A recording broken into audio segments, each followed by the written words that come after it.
You're listening to Her Brilliant Health Radio, episode number 9.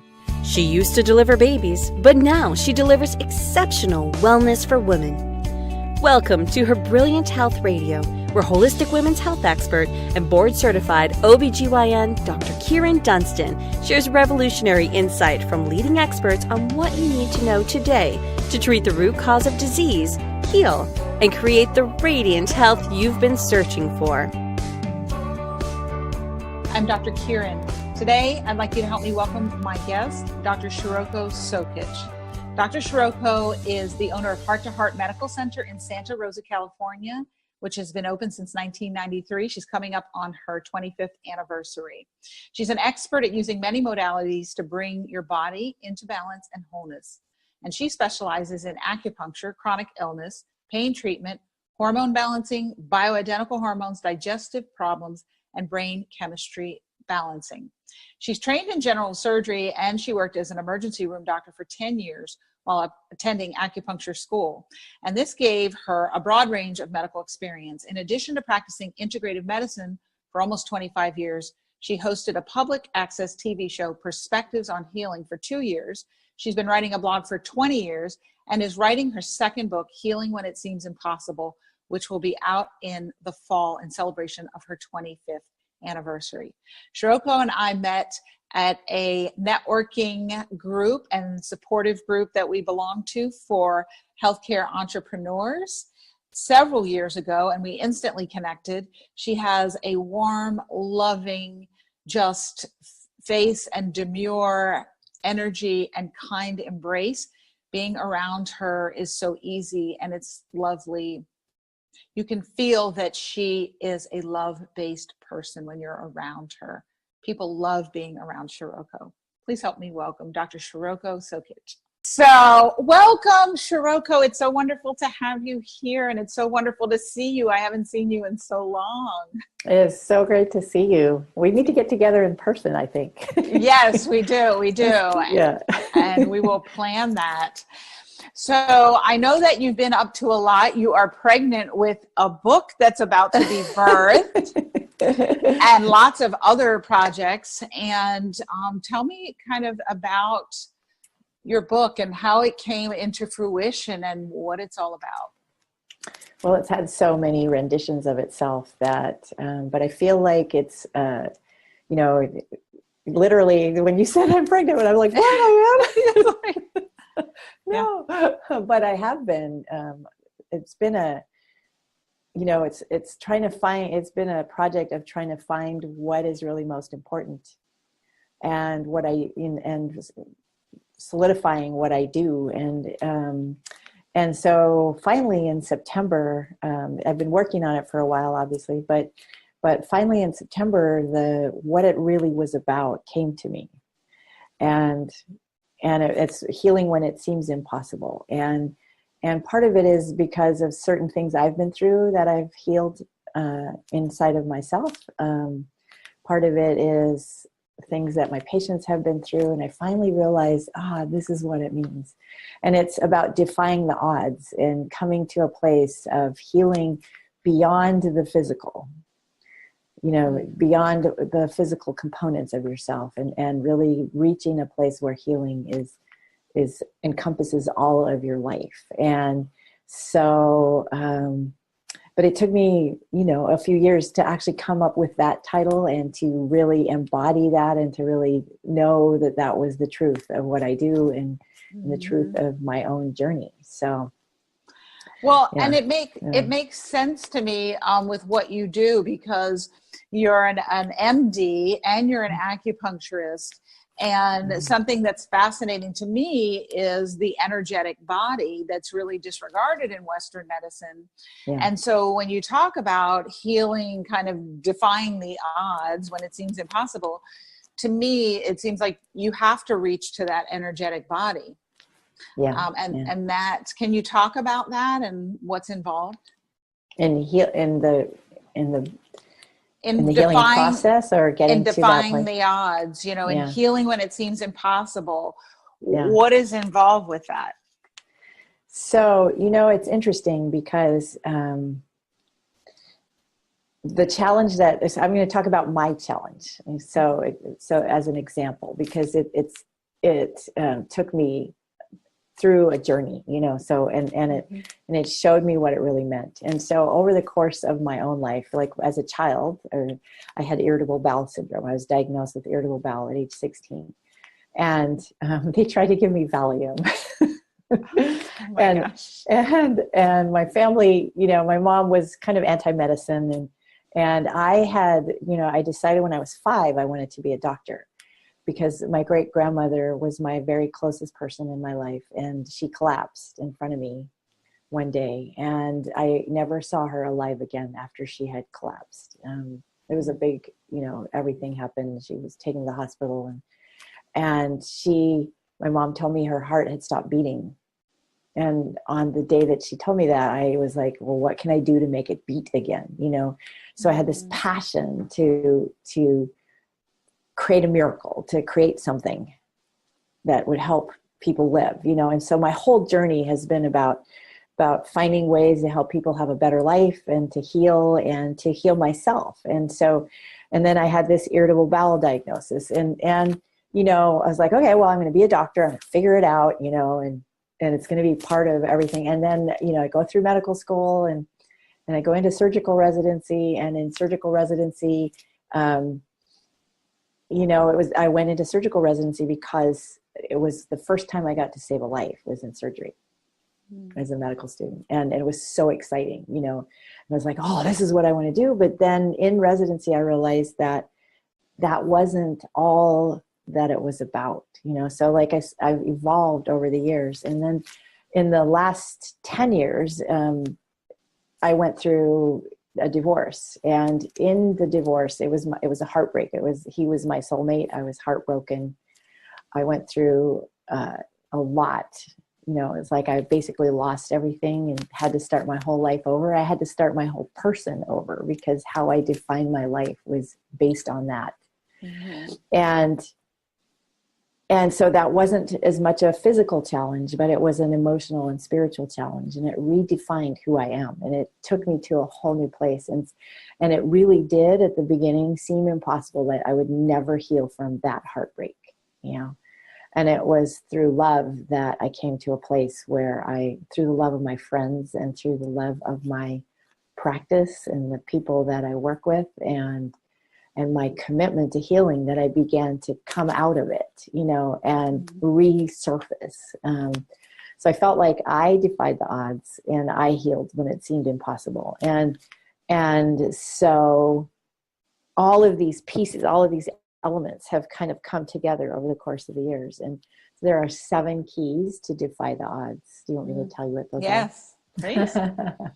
So the first one, of course, is love. And it's love on every level. It's like over the evolution, it's like healing my own digestive system has been about learning to love my body and learning to feel what it really wants, not just going for, that instant gratification, and not just going, so like really going deeply into that concept of love. And of course, healing my heart was about love, the love of friends, the love of my practice, my commitment to love others, all those things. So, and the most important thing, especially when you're dealing with a health challenge that does seem impossible, is that you have to understand that there's a love connection between you and your body. And that your body is there for, it loves you. There's nothing, you can't get away from it, obviously. But at the same time, when we feel physically ill or when we feel challenged in that way, we lose that connection to love. So that's the first key. The second key is learning to balance the physical, and using both Chinese and Western medicine over the years. I've kind of developed this triangle of what wellness is. I mean, in Chinese medicine, it's all about balance. And if you don't have balance in your body, then things start to fall apart. But if you translate that into Western medicine to make sort of Chinese medicine make more sense, I have this, what I call my triangle of wellness. And it's your hormones, your immune system, and your nervous system. Now, your digestive system is sort of in the center of all that, because your digestive system is run by these 3. But your whole body is run, if your hormones and your immune system and your nervous system are functioning, then you have the foundation for getting well. And so that's how I start with anybody who has a difficult health problem, is to get that level of balance. And then other things kind of fall into place. And so it's a slightly different than the way the functional medicine training is, but it's how I've used Chinese medicine for all these years. So, well, and I think that functional medicine, I love it. Fellowship trained in it. I think it's wonderful. And I think that we could do a better job of addressing the energetic body. And so I like how you've integrated kind of the functional medicine principles with the traditional Chinese medicine in your own model. And I think that's what's so important for us as healers, to have a big picture concept that we can treat people under and explain to them so that they understand it conveys more than just giving them a dissertation. So I love how you did that. Thank you. Yes. So the third element is learning to listen to your body. So, you know, and for many of us, you know, we sort of, I used to do a lot of marketing of my business, of course. And so I'd go to these networking events, and a lot of networking events are business people. So they're not at all interested in health. And I remember giving a talk and asking them, what does health mean to you? And, you know, very few of them said anything. It's like 40 people. And a few of them said, well, it means that your body's not bothering you.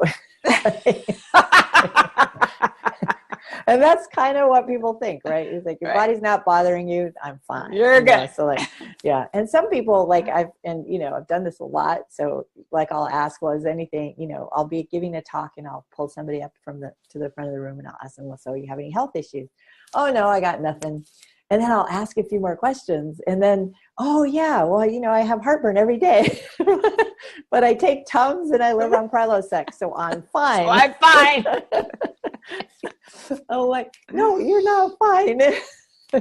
So learning to listen to those voices that your body has, you know, like if your knee hurts or if your nose is itching, or, you know, I mean, you can get really super obsessed with it, which I'm not telling people to do, but to learn to listen, you know, to learn what it really means when your body's doing certain things. And there's so much information out there now about that. And there's so much you can learn just by doing a few things, you know. I mean, one very simple thing that I tell people, and it sounds silly, but a lot of people don't eat breakfast. Right. They'll have a cup of coffee and a pastry or something like that. And so I just say, you know, start your day by eating breakfast. Just see what happens, you know, like, and it's the beginning of a listening, you know, like we don't think about it as listening. So, you know, when you're sleepy. You know when you need to go to bed, you know, like, or, you know, there's certain things we know. We know when we're hungry. Well, hopefully we know when we're hungry. If you don't, that's another whole starting place, right? But slowly, just taking all those little cues and recognizing that they are cues and then moving on from them. So, yes, very important. Yeah. And then the fourth key is finding your own unique lifestyle. And, you know, there's a million diet books and there's a million exercises you could do, and there's all these different ways that you can do things. And how do you filter through that huge morass of information, like which is the right thing for you, so that you take those cues. You're physically balanced now, you love your body, you're physically balanced, and you've learned to listen, and now you can move into, how do I choose, you know. And then the fifth key is the emotional element, and recognizing that your whole, like, this is what I love about Chinese medicine, is like, when I use Chinese medicine, I take into account every element of your being, your physical, your emotional, and your spiritual. And imbalance has emotional and spiritual components. And so I work with the emotions and show people. So in the chapter, it's about recognizing that each organ system has an emotional component, and recognizing the different parts of your body have different elements of emotions, and that if you take that into account, you'll learn how to get more balanced. Yeah, I love that how in traditional Chinese medicine, the organs have personalities. So can you talk a little bit about, just for everybody watching, because I would love to know, and I'm sure they would, well, what do the different organs mean? Like I know liver problems, aren't they to do with anger? Mm-hmm. Yeah. Can you talk about some of the different organs and the emotions? Sure. Yeah. Yeah. I love to talk about those. Yes. Yeah. So, every organ has, in Chinese medicine, first of all, there are 12 organs, and every organ has emotional and spiritual functions in addition to physical functions, but it also has additional physical functions than we know in the West. And for me, I started studying it when I was a very young doctor, like I'd just gotten out, I left my surgical residency after 2 years, and then I went to work in the emergency room, and then I went to acupuncture school. And so I'm working in the ER, like my first real job, and going to acupuncture school. So I'm kind of integrating both at the same time, so that was sort of how it evolved for me. And so everything's sort of tied in. And the picture of how the organs work is much bigger than in Western medicine. But I'll give you the example of the liver. So the liver regulates the smooth flow of energy in your whole body. So like when you have neck tension and shoulder tension and a lot of tension in your body, that's liver energy. It regulates your menstrual cycles. And so it's particularly noticeable for women, because if you have menstrual problems, or you have PMS, or you have, really bad cramps or things like that, those are all connected to liver energy imbalance. And it regulates the emotion of anger. And the liver is the master sergeant of getting things done. So that's an emotional and spiritual thing, getting things done. And it regulates that space between your physical body. So the lungs rule your physical body, and the liver rules the space between your physical body and your higher self. It's an interesting, completely different thing. And so when a person feels a difficult time connecting to their higher self, or to whatever it is, to their spiritual self, that's often a liver imbalance as well. And it also regulates the ligaments and tendons, and every organ has a sensory component. So the liver regulates your vision, your ability to see. Isn't that interesting? Yeah. So there's a lot there, right? Yes. And so symptoms that people could have is they could have migraines. They can have PMS, or emotional upheaval when they're having before their periods. You have neck tension and shoulder tension, all kinds of physical issues that go along with liver imbalance. You can have pain in your sides. The liver is the organ that's in between the outside and the inside of the energy body. So you have pain in your sides, that could be a liver thing too. The liver is paired with the gallbladder, and the gallbladder is the do it organ. So the other thing that's different than Western medicine, because we think of our adrenals as handling stress, in Chinese medicine, the liver really deals with stress. And when you see the symptoms of people who are super stressed, it's always liver symptoms from that Chinese medicine perspective, So it kind of fits. It's interesting. I just want to interject that everybody listening needs to understand, because a lot of people might say, oh, well, I have migraines. Do I have liver problems? And they're going to run to their doctor, and they're going to say, oh, can you check my liver? Because I heard these doctors talking about that migraines could mean liver problems. And of course, they'll run a liver function panel and it'll be fine. And so something that everybody watching needs to understand is that we're talking about energetic corollaries. We're not talking about the physical, what you touch, see, and feel. So your liver enzymes are going to be fine. Most of the time. Most of the time. That's true. I'm sorry. Yeah. It doesn't mean that it's an energetic issue. Yeah. So, well, it's actually, I have this whole, there's a spectrum of wellness, right? And so Western medicine is here with the tests and you could feel badly, you could be, here's feeling great. And here's feeling, so sick that you can barely function, right? And in between, there's this whole spectrum. And this has been, you know, before function. So I've been doing Chinese medicine since before functional medicine existed, right? With all the fancy tests and all the ways that you can look at things more deeply in this range. But Chinese medicine has been a tool for me for many, many years. And when I didn't understand what was happening to a person, it was the Chinese medicine that helped me understand and gave me a spectrum of looking at them, because the spectrum of wellness is so huge, right? But you may have symptoms here. And so you go to your doctor and you say, this doctor says I have a liver thing. No, it's not going to show up. You're right. Most often it doesn't show up because it's a whole wider picture. But sometimes if you're all the way here, it might. So.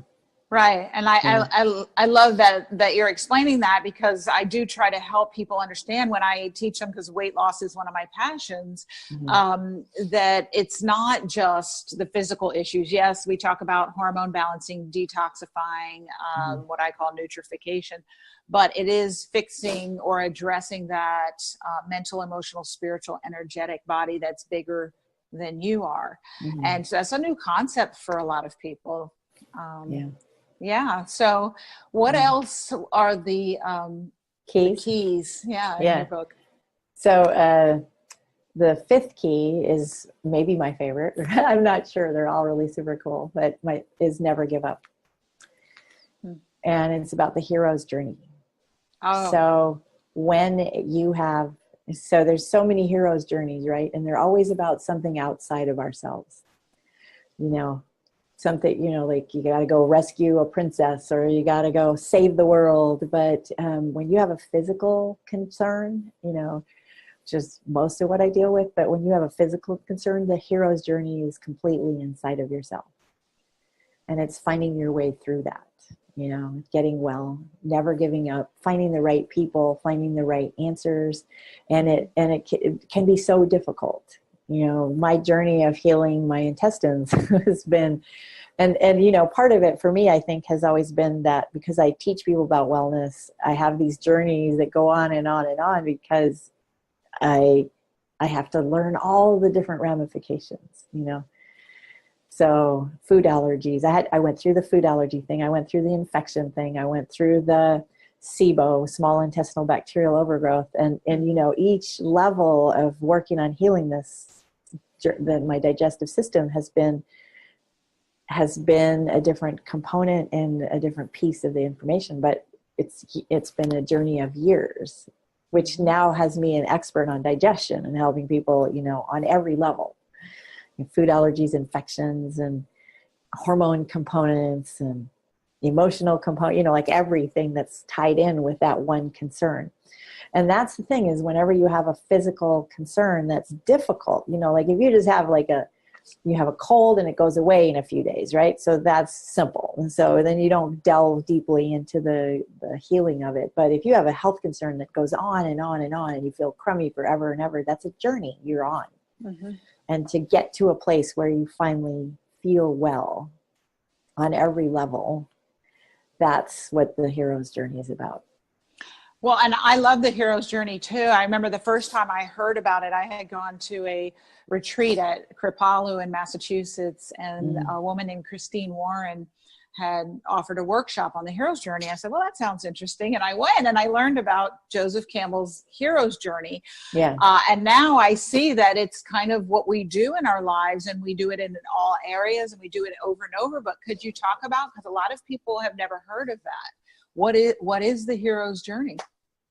So the way I break it down in the book is there's a challenge. So let's say the challenge is a health challenge. So you want to get well from blah, blah, blah. I'll give you an example of a patient that I just talked to yesterday. She's been super healthy all her life. She's always been physically fit, and she injured her knee about 1.5 years ago. And suddenly she can't walk. And she could not get her doctors to do an MRI, which I don't understand, but hey, they wouldn't do an MRI. And she went off on a journey or trip, a physical. She went on a vacation and was gone for a couple months. So then she couldn't get the MRI. And finally she got an MRI. It showed a torn meniscus, which is what she knew she had. And then she had some physical therapy and some prolotherapy. It didn't work. So then she had a meniscus surgery, and it didn't work, which that was an experience she'd never had. And so then they did some more studies, and then they decided to do a meniscus transplant. I had never heard of this, but she had a meniscus transplant, and it didn't work because she has osteoporosis and it wouldn't stick. Now, she's always been an exerciser, so why didn't it stick? Why does she have osteoporosis? So it's this journey, right, that she's been on for a year and a half. And so now, and they want to give her these heavy duty drugs, you know, and that's not what she wants. So then, you know, then what happens, you know? So it's first you start with a challenge, and then you gather your allies. So you have, let's say for her, she has an orthopedic surgeon, and she traveled far because she knew this surgeon. And so she went to the surgeon because she lived in that town. And even though she didn't live in the town anymore, she went to have him help her. Then she needed physical therapy. So now she's having physical therapy. And I sent her to an acupuncturist that I know in the town that she's in, you know. And so then she's having acupuncture. So she's gathering her allies. And then there's the quest for getting well, right? So what happens next? And so she's not giving up because, you know, like, okay, no, I'm not taking these drugs. I'm going to do something different. And so she called me, and I'm helping her come up with a program. Well, it's not just osteoporosis. Why is a woman who has had a physical exercise, eaten a healthy diet, done all these things her whole life, suddenly, you know, not suddenly, of course, she's had osteoporosis, which takes a while to get, but why does she have it? What's the root cause? So it's not just looking, you know, like, is there a digestive problem that's keeping her from absorbing the nutrients that she needs? You know, are there emotional, spiritual problems? So it's looking at it on such a deep level. And then, of course, dealing with having been a very physically fit, functioning person and now not being able to do the things that she's used to being able to do. So that's, you gather your allies, and then you go on the quest. And then there's challenges that come along the way. And sometimes it seems impossible. Sometimes it seems like you're not going to get well. Sometimes it seems like you're never going to reach that holy grail of whatever it is that you're seeking. And so that's more of what the hero, and the classic hero's journey, of course, is like Superman or Batman or Odysseus, the original, you know. Right. So like there's all these, you know, when I figured out that the hero's journey is really what we go on when we're on a health challenge, I realized I became fascinated with all those movies, and I've always loved those movies. And I realized that my whole life has been a hero's journey. It's like overcoming, you know, my own emotional, spiritual issues. And then getting into medical school was a journey, and going into surgical residency, and then going to acupuncture school, and, you know, and then building my practice years later. And so every single one of them has been a heroic journey for me, you know. And I've always loved those kinds of movies, and I've always loved those books and the stories. And so when it came for my book, it was like, oh my God, it's perfect, you know. So. I love that. It's a beautiful description. It really is her hero's journey. And people probably know Dorothy and The Wizard of Oz and Luke Skywalker. And we love those movies. Of course, when we're the ones in the movie and we get a diagnosis of breast cancer, we go, we want it done. We don't recognize it as a journey. So I love that that's a part of your book, and it's a part of the path that you help guide people through. And really, there's growth that's to be had. And so you're helping them recognize that. I love that. What are the other keys? Well, the last one. Go on, one more. So and this is the most difficult one to explain, but it's called trusting the process. So it is rooted in the spiritual. It's rooted in the idea that your body your body has a spirit. You live in a body, but you have a spirit, and our spirit always wants only our highest good. And so how can something that seems so terrible be for your highest good? You know, and how can you trust that process that you're in is what is right for you, when it seems like you've seen a doctor who maybe didn't give you what you wanted, or didn't give you the answers that you were seeking. How is that a part of your journey? Why is it a part of your journey? And how do we get to a place of trusting that every step of our path is right? And trust me, I've been through this, oh my God, physical challenges and emotional challenges where it just seems like, why is this happening? Why can't get anywhere, even the quest for coming up with the title of my book, Right. It took me a few years to actually come up with a title to really get rooted in my message and to get rooted in, and it feels so impossible and it feels so challenging. And so how do you get to a place where you're even peaceful with that? It's hard. The peace in the mess. And the peace in the mess. The peace in the mess. And, when things don't go your way, and everybody has something that doesn't go their way. Yeah. Every single one of us has something that doesn't go our way. And how do you trust even then? How do you be okay even then? And so in writing that chapter, of course, all those challenges came to light. Because you live the chapter, Yes. right? You live the book. So I lived this book. Yeah. And what you described, if you could share with the experience you've gone through recently with where you live and the fires, and kind of how even the title for your book came out of that, and the challenge, and also the nonprofit project that you created out of that. I'd love for you to share about that. Sure.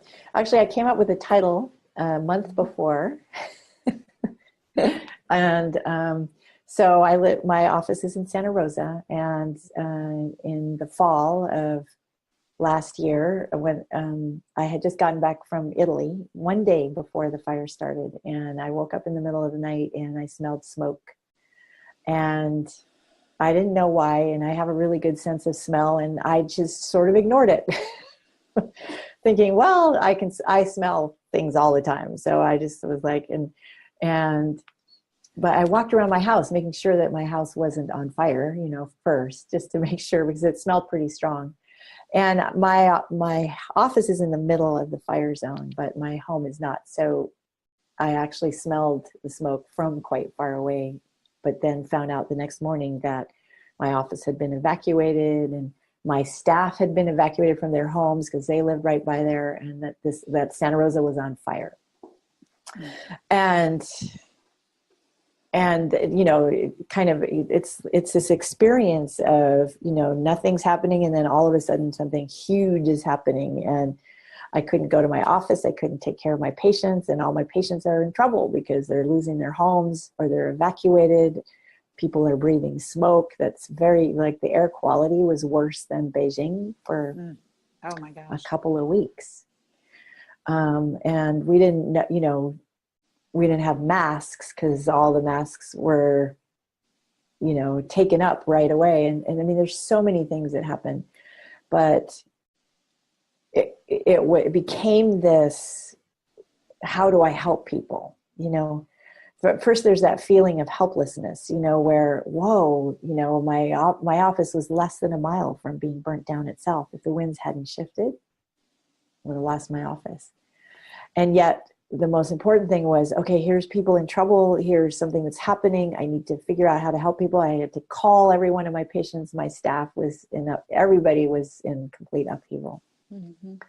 And then it's like, how do I help? So then I put together some free clinics to help people who are feeling the trauma of the event, and, help with smoke inhalation, because acupuncture can help with the trauma, and it can help with smoke, and it can help with the physical elements, and the emotional elements. And so I tell everybody, and told all my patients, and, of course everybody's in crazy upheaval. So only a few people came for the help that I had to provide. And I was like, okay, I can only reach a few people, but here's all these things that are happening. There's health concerns. And then there were the hurricanes, because last year was also many hurricanes. And so people were dealing with flooding, and people had lost their homes through flooding. And so there were all these health things. And I was like, it would be great if I could put together something that would help people in any kind of disaster that would help them get the information that they need to heal. So if you're in a flood zone, then mold becomes an issue, and parasites, because all kinds of critters get into the water and come into your home. There could be toxins, like in Santa Rosa, there's huge amounts of toxins, right? Because the one whole neighborhood that burned was old enough that there could be asbestos. So the homes were built with asbestos. And so then there's asbestos there, and then it's in fall, so there's possibly rain. And so they had to figure out how to clean it up. The EPA had to come in and clean it up because it was going to leach into the groundwater, right? Mm-hmm. And of course, 6,000 homes burnt. So of course, they're not going to be able to clean it up fast enough. It's still not cleaned up, right? So there's smoke inhalation, there's toxins that we get exposed to, and how to deal with all of that. So I created an online event with the help of a company, Health Talks Online. They produced it. And the idea was to provide this information in the case of any that you could use to heal from a disaster, no matter what the disaster was. So there's the physical challenges, there's the emotional, spiritual traumas that people go through, the PTSD that you come, from being evacuated in the middle of the night and getting out by the skin of your teeth, So there's the physical, the emotional, and then the being prepared. And then I felt it was really important to have stories of hope. Mm-hmm. And people who had been through other disasters and recovered and healed, or through other traumas and recovered. So I put together 32 talks that provide that information. It's free to anybody forever. It's disasterrecoverysummit.com. You just click and type that into your browser and you'll find, and it's on my webpage too. So it's on the sidebar of my webpage because it's available forever for free. And then we had a bundle of gifts, and anybody who donates money, all the money goes to charity that help people recover from disasters. And we're going to cycle it around so that different charities will get the money, depending on the needs. But there are several companies that are disaster recovery companies, and that's all they do is help people recover from disasters. I love that. A lot of times when huge disasters happen, I find myself asking, well, what can I do? And I think a lot of people do. And you answered that in an extremely creative way. And then share how your title from your book kind of came out of this. Oh, it didn't. I had already gotten it. It did. Yeah. Oh, you had already gotten it. Yeah. Although it fits, right? Yeah. Yes, it does fit. Because it really felt to me, even though I didn't lose my office, and this is a thing that many people who did not lose their homes are struggling now, months later, with the guilt of not having. It's amazing. But so even though somebody didn't lose their home in whatever disaster or whatever event, then there's one of my patients, her home was in a neighborhood where everything but 2 homes burnt down, and hers was one of the ones that survived. So she had this terrible guilt. Plus, she has to drive every day through that neighborhood and see all of her neighbors with their homes burnt down. But one of her neighbors died, and she felt like if she had only gone to his house and checked on him or gotten him out, but so people have all of these regrets and all of these, emotional traumas that come out of that. And so I did, like I said, the title was already there, but it was suddenly, it was like the title had more meaning because suddenly this event occurred that seems impossible. And you just touched on something that's one of my favorite topics to talk about. So I'd love if I could get your thoughts on this. And you're talking about trauma for, adults, but children were involved too. But one of my biggest interests recently is talking about ACEs, adverse childhood events, and trauma for children, PTSD, complex PTSD, and how it really affects people's health as adults. I find that when I work with patients, I can deal with their hormones, toxicity, nutrition, and even to a certain degree, mental, emotional, spiritual health, their thoughts, their beliefs, their emotions. But when people don't get better, a lot of times I find that it really comes down to childhood trauma that they may not even have recognized it as trauma. And I'm learning this because this is part of my hero's journey. And so I love kind of a traditional Chinese medicine and acupuncture view.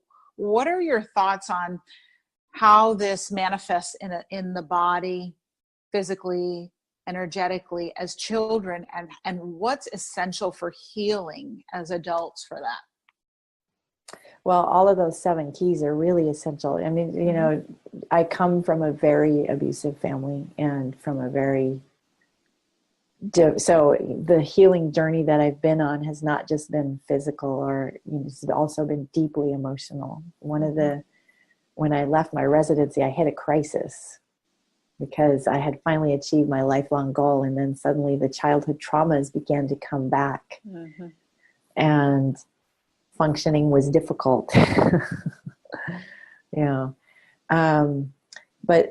But how I use it in Chinese medicine. So first of all, there are emotional, spiritual acupuncture points.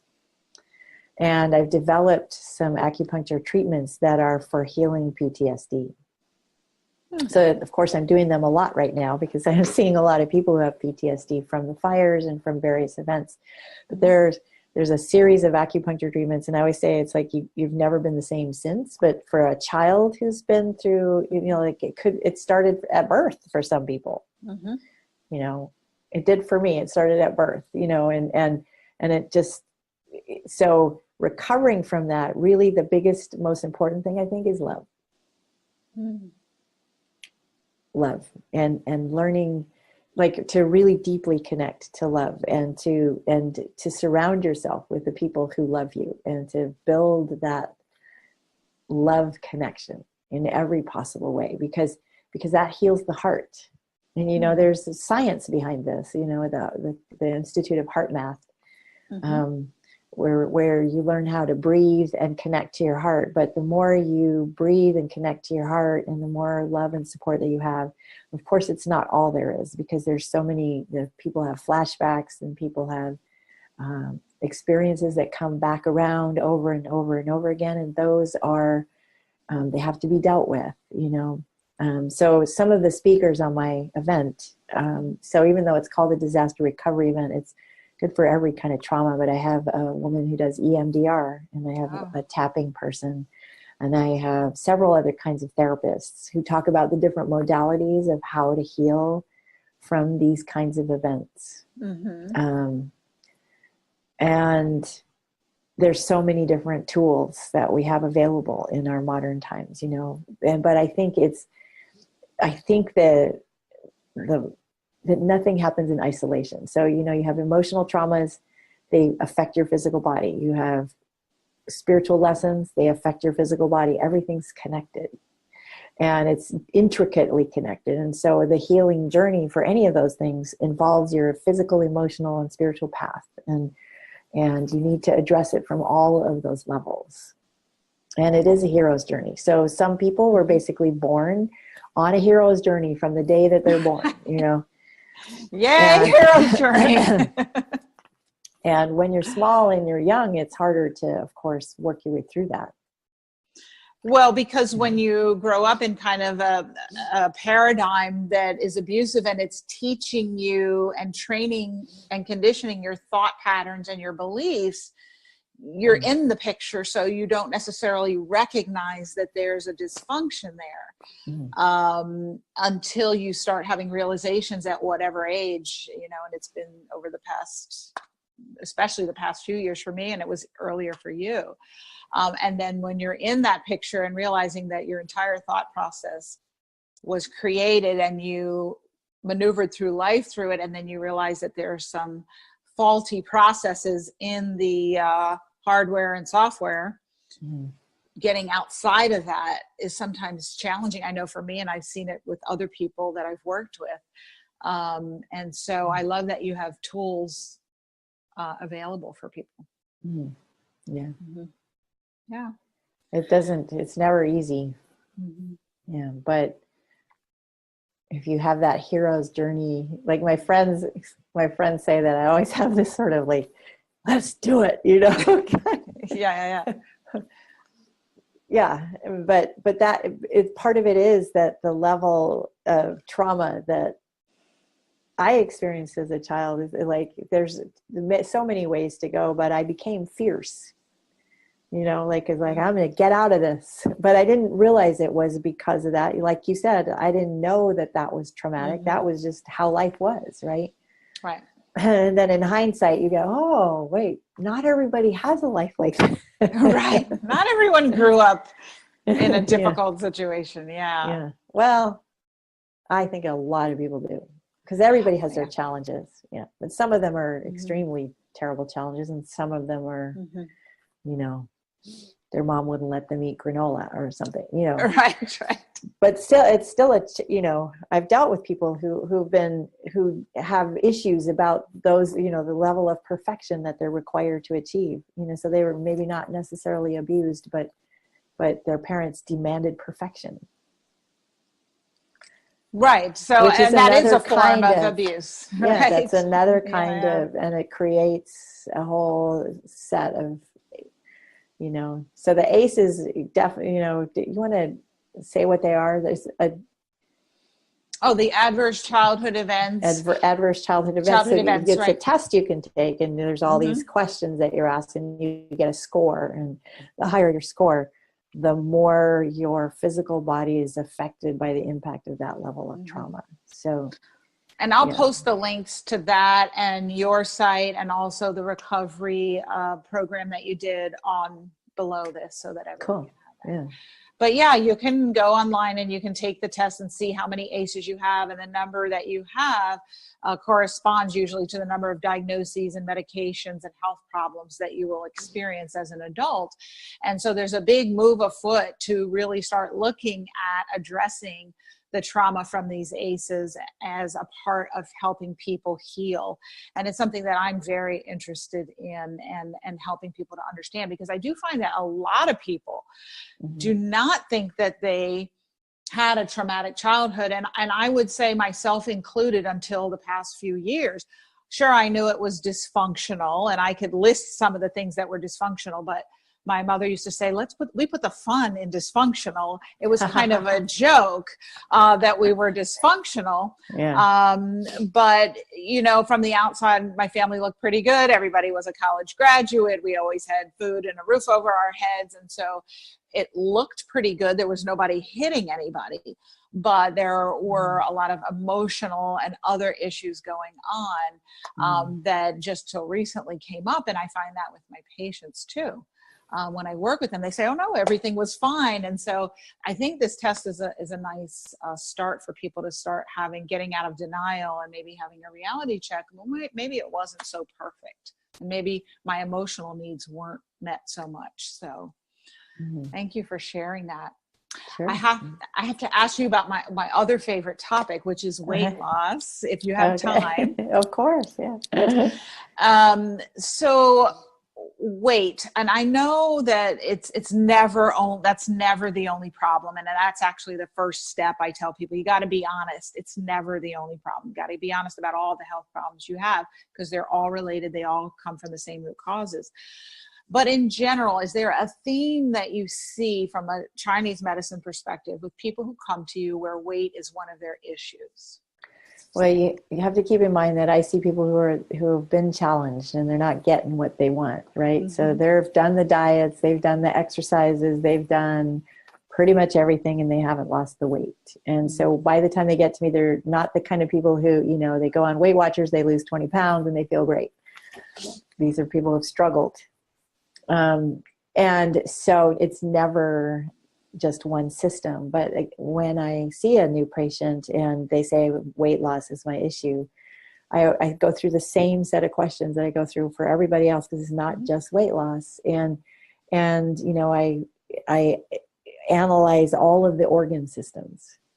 So, you know, there's the liver, the lungs, the large intestine, the stomach and the spleen and the kidneys and the heart, and and the gallbladder. And so I analyze all of that by feeling their pulse and looking at their tongue, and it tells me what their energetics are. And then I use the information of which organ is out of balance. And each person could be different. You know, it could be that their kidneys are out of balance, and the kidneys regulate your low back, your knees, your bones, your overall sense of having energy in big transitions in life. And if you think about big transitions in life, it's puberty and menopause, but also any kind of change, you know, a divorce or a big move or any kind of big change. And if you translate it into Western medicine, the kidneys regulate your adrenals. So if they have a really low adrenal energy, then that could be the problem. If they have a digestive imbalance, that could be the problem. And often with people who have struggled with weight loss, it's all of those things. So then it becomes this triangle, right? It's hormones, immune system, and nervous system. And you have to get this in balance. So that I always start with the physical because I'm a doctor, and, you know, I've spent my whole life taking care of the physical first. So kind of that's where I start. So I work on the physical balance, even though that is a relatively small part of the whole thing. I used to have this, still kind of have this theory that 20% of any condition that you have is physical, 30% is lifestyle, and 50% is emotional and spiritual. And so if you put it in those buckets, then the emotional and spiritual component is the biggest, right? But you can draw on the physical and the lifestyle, so that, because that becomes 50%. So you start balancing the physical, and then you do the lifestyle, and then you work on the emotional. That's how I do it. Because but again, it's based on my patient population. You know, they're coming to me because I'm a doctor, so they're using the physical as their first point of entry. Yes. Yeah. And so we evolve through to the emotional and spiritual, because then you have the physical strength to get there. Yes. And I think that I do the same thing. We start with what you can see, feel, touch, and move up. And I have my pyramid, and that's at the top of my pyramid. Yeah.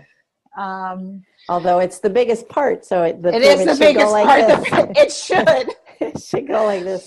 Here's the emotional, spiritual. Yeah. So, yes. Yeah. So you think it's very varied among people who come to you, or weight is one of their issues. It could equally be any of those organ systems, any of those energetic systems, and it's very varied. Well, usually it's all of them.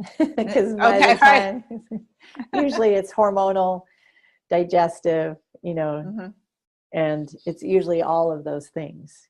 You know, and small intestinal bacterial overgrowth has really only been a topic of conversation for a few years now, and in my awareness, only for a few years. But I'm finding that a lot of people who have chronic weight loss issues and nothing seems to show up, they may have SIBO. And so learning to treat that and working with that has really made a difference for some people. Yes. So, well, thank you so much, Shiroko, for taking the time to chat with me and share your latest projects and share what you're about to give birth to. I'm so excited for your book. I look forward to reading it. Thank you. Me too. Yes. Yes. Any last words that you'd like to share with listeners? Anything else that you'd like to share about when they can look for your book and where they can look for it?